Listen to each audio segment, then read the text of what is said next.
faith, for the existentialist, is a form of original sin. One is not born in it, to be sure, but it is so prevalent in the world that it is almost impossible to escape the contagion of bad faith. Bad faith is a lie to oneself. It is a form of self-deception. Sartre has formulated the concept as la mauvaise foi. It is his belief that most of us simply cannot bear the anguish of recognizing that we are free, and that because we are free, we are responsible for whatever we have made of our lives. And so he says, we seek by any means possible to escape from the terror of this dreadful freedom by retreating into the serious world. The serious world is a world where everything is absolute. In it, each man is born into his rightful place. He has his own privileges, which are his due. He knows how to behave because all is defined. And values, too, are clear and absolute, just as clearly marked as articles on a bargain table, each one with its own price. But in reality, Sartre says, we are not living in a serious world. In reality, our position is more like that of a player in a game. He has consented to acknowledge the stakes as worthwhile. He has agreed to abide by the rules, but he knows very well that nothing from outside the game forces him to be there or to choose these rules. And consequently, at any moment, he realizes, he could change the rules of his game, alter the stakes, or choose another game entirely. In this sense, we find that man is not identical with the role that he plays. Sartre has exploited this in a drama known as Kean. Edmund Kean, the Shakespearean actor, has apparently ruined his career the night before by shouting abuses at the Prince of Wales, who was sitting in the audience.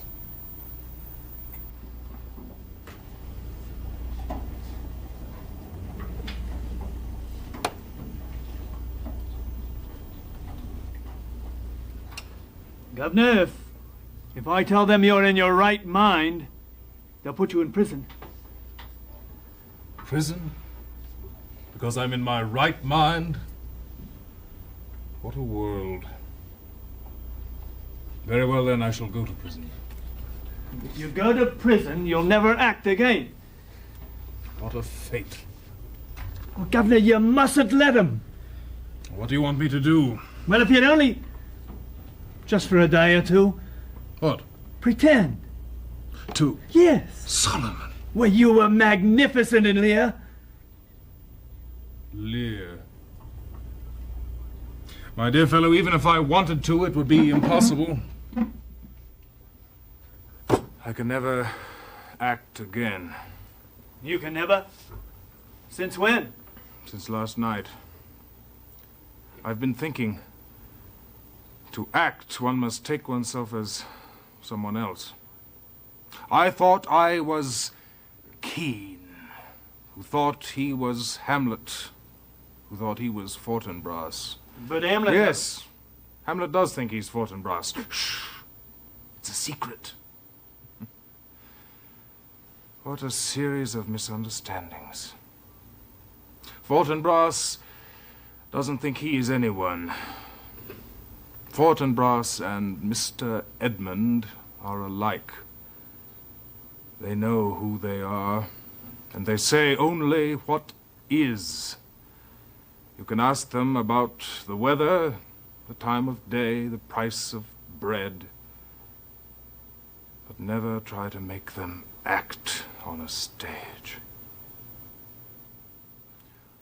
What's the weather like? Can't you see? The sun is shining.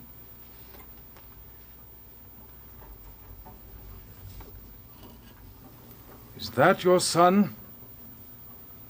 I shall have to grow accustomed to it. Kean's sun was painted on a stage canvas. Solomon, the London sky is a painted cloth. Every morning you opened the curtains. I opened my eyes and I saw... I don't know what I saw. When the man himself is a sham, everything is a sham around him.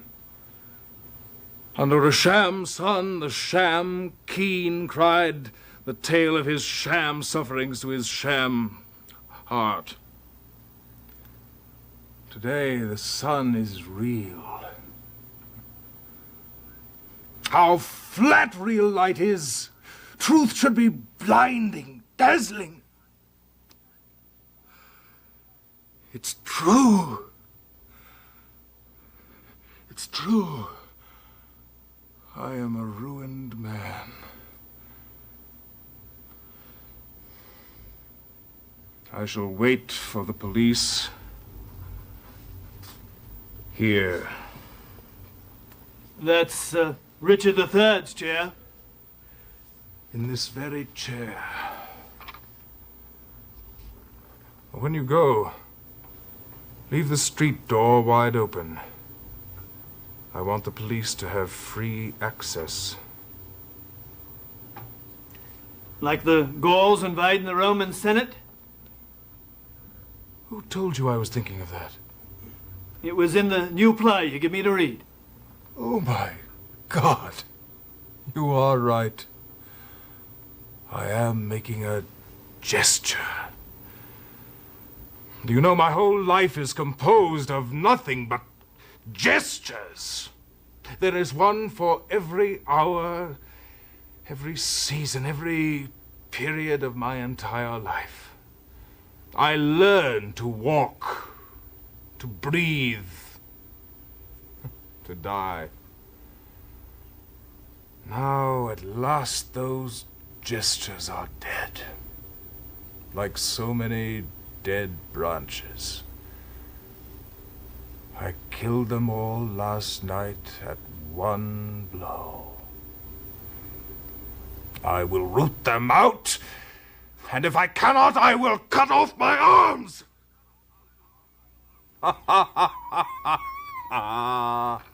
Do you hear? Do you hear? Oh, Mountebank. You are going to lead a hard life. You must learn to be simple.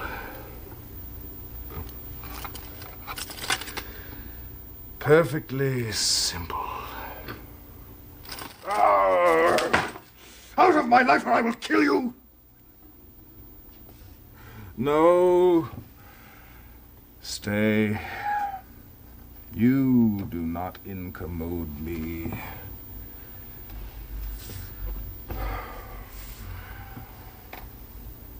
No. You see, the man in the armchair was not me, it was Richard III. And that one is Shylock. Oh, well, it will have to happen by degrees. I will imitate the natural until it becomes second nature.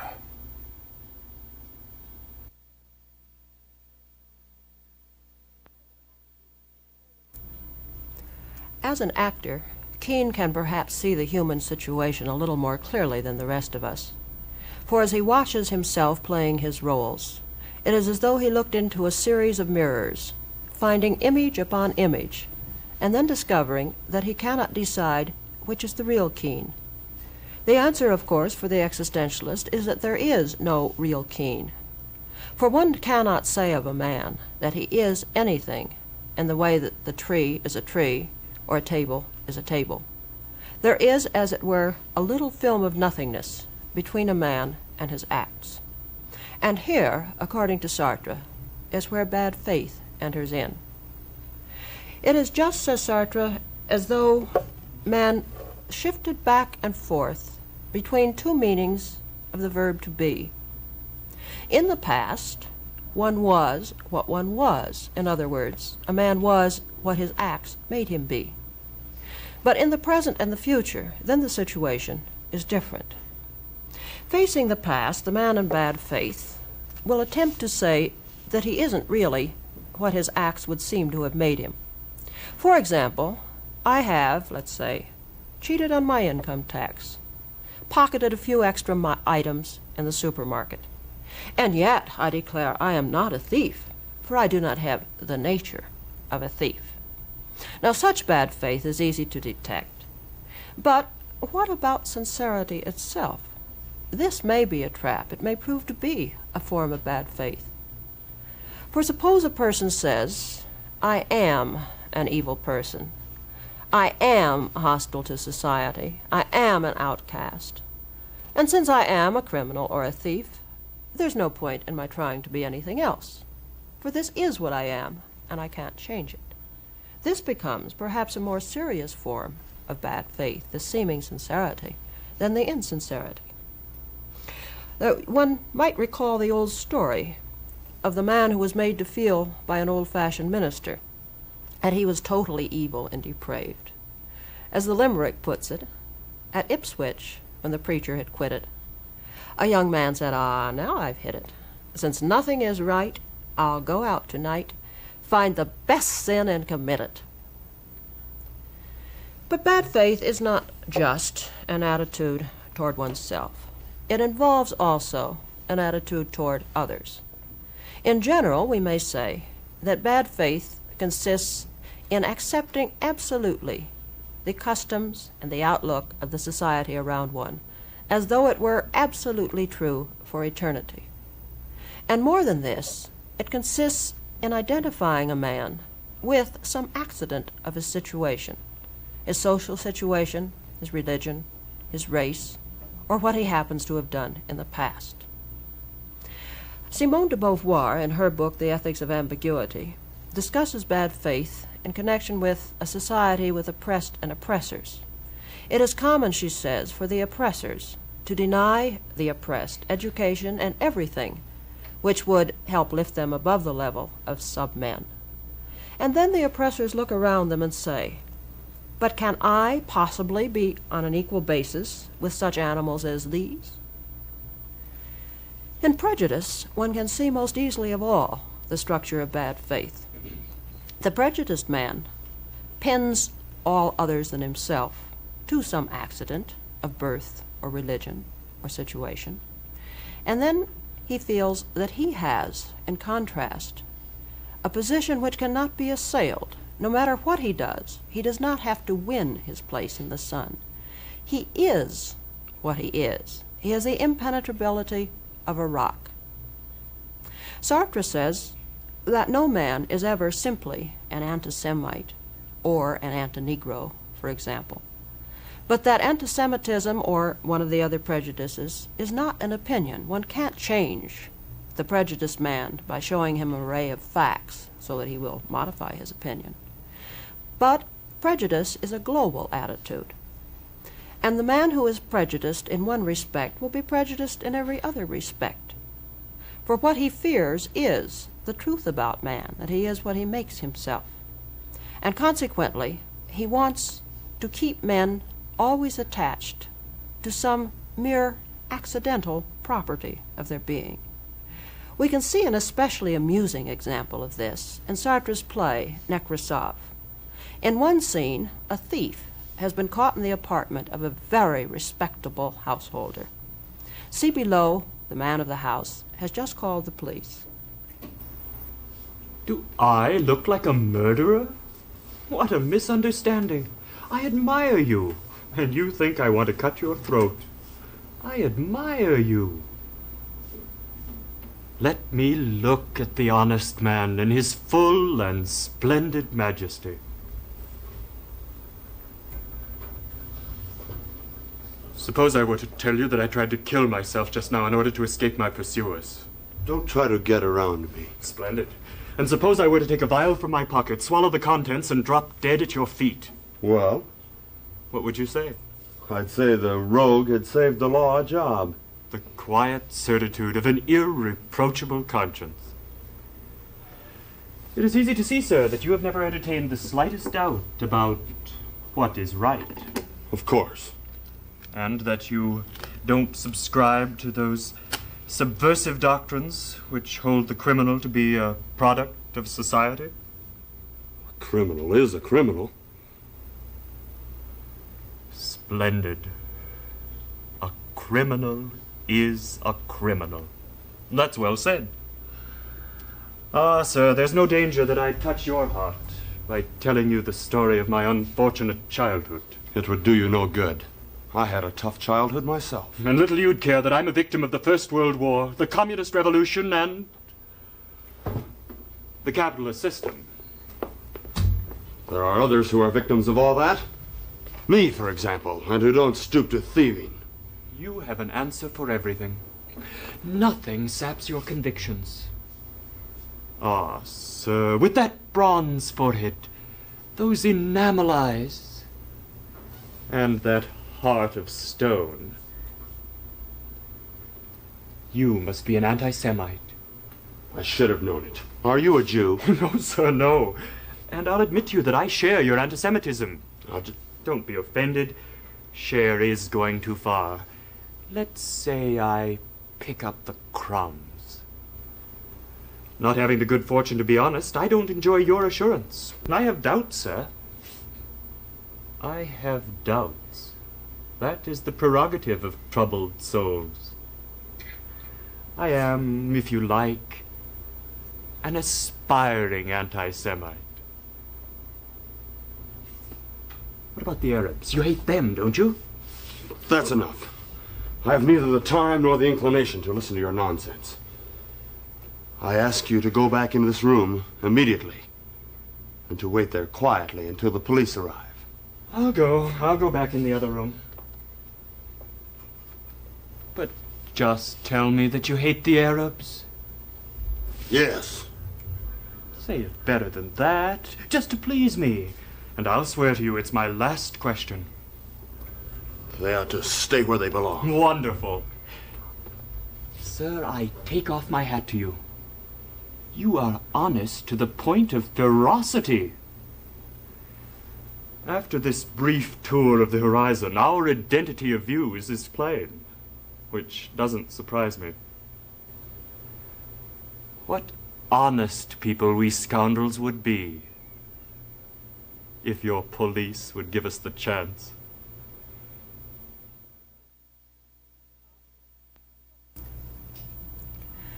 In such obvious examples as this, it may be difficult to see how bad faith can be even self-deception. But more often the patterns of bad faith are more insidious. The most subtle of all, perhaps, is in a book by Albert Camus called The Fall.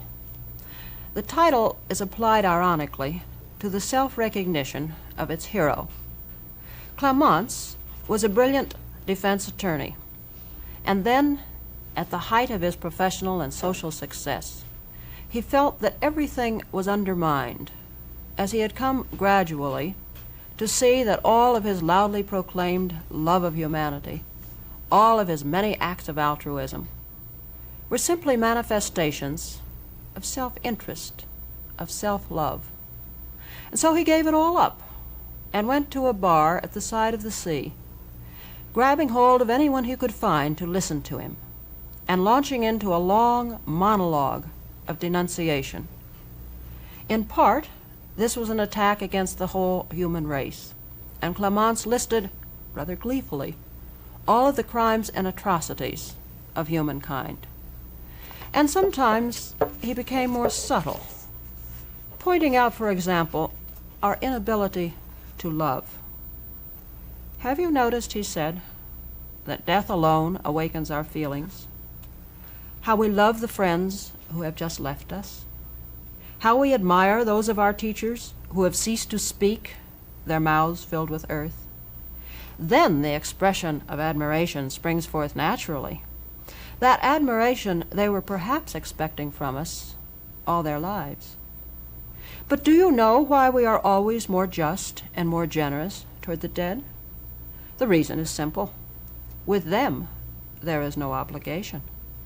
They leave us free, and we can take our time, fit the testimonial in between a cocktail party and a nice little mistress, in our spare time.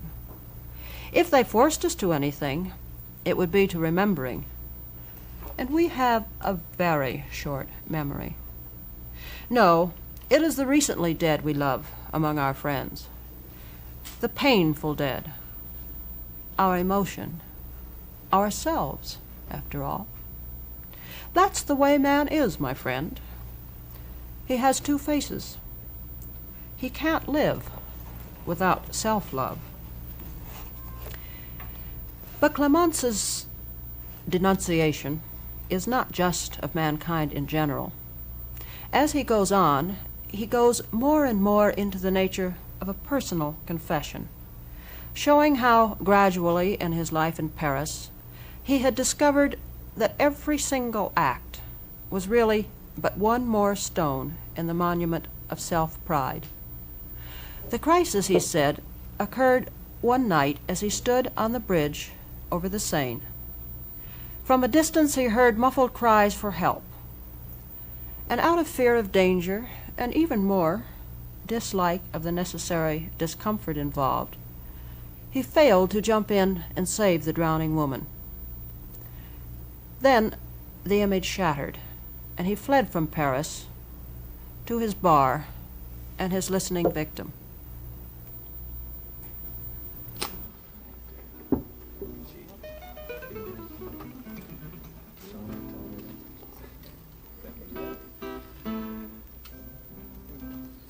I have been practicing my useful profession here for some time. It consists, to begin with, as you know from experience, in indulging in public confession as often as possible.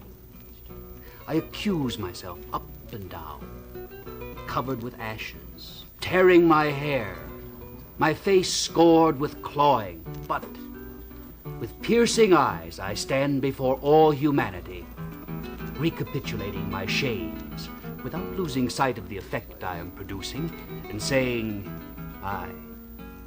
I was the lowest of the low. When I get to, this is what we are, the trick's been played and I can tell them off. However, I'm like them, to be sure. We're in the soup together. However, I have a superiority in that I know it. And this gives me the right to speak. You see the advantage, I'm sure. The more I accuse myself, the more I have a right to judge you. Even better, I provoke you into judging yourself, and this relieves me of that much of the burden. Oh, we are odd, wretched creatures. And if we simply look back over our lives, there's no lack of occasions to amaze and horrify ourselves. Just try. I shall listen, you may be sure, to your own confession with a great feeling of fraternity.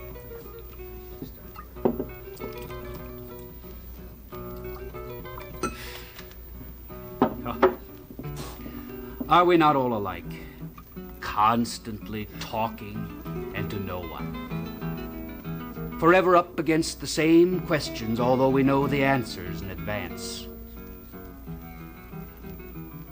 Then please tell me what happened to you one night on the quays of the Seine, and how you managed never to risk your life. You, yourself. Utter the words that for years have never ceased echoing through my nights, that I shall at last say through your mouth. Oh, young woman, throw yourself into the water again, that I may a second time have the chance of saving both of us. A second time, eh? What a risky suggestion. Just suppose, sir, that we should be taken literally. We'd have to go through with it. The water's so cold. But let's not worry. It's too late now. It shall always be too late. Fortunately.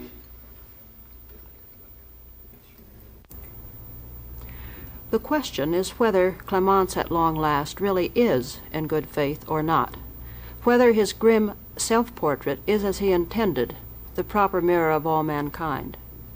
Some critics have said that it is, and that Camus, for his part, in this book, has pronounced his own condemnation of men, and that he is confessing the failure of humanism. One writer has gone so far as to say that the only logical step for Camus would have been to retreat into the church and to confess his need for divine grace, that man cannot go it alone. But this is not what Camus did, and he has made it very clear that these are not the correct interpretations of the fall. There are two things which destroy mankind, he said. The first is that conventional self-righteousness, which, in the name of the easily established morality of society, would pass dreadful judgments against men. And the other is cynicism, which, holding up before man some non-human standard of perfection, would deny to him any of his weaker aspirations for good. Camus says that his hero, with his guilty conscience, with his sense of sin, represents the attitude in Europe which has condemned mankind finally, which ends up by killing and by putting men into concentration camps. This would mean that Clemence actually represented both of the attitudes, both the self-complacent virtue in what we might call his days of grace, and the cynicism at the time of his fall. Camus says, "I detest virtue that is only smugness. I detest the frightful morality of the world, and I detest it because it ends, just like absolute cynicism, in demoralizing men and in keeping them from running their own lives with their own just measures of meanness and of magnificence." Perhaps we may say that good faith consists in accepting men in spite of their evil for the sake of their potential good. If this is true, then bad faith is any device which either pretends that the meanness is not there in man, or that we should, for any reason whatsoever, give up our never-ending struggle to attain the magnificence.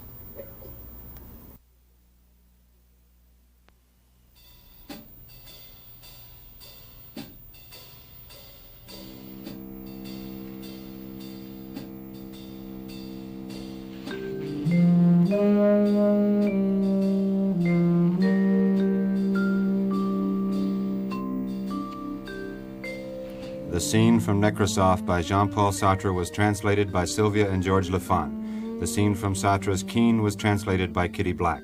Both works are published by Alfred A. Knopf under the title The Devil and the Good Lord and two other plays.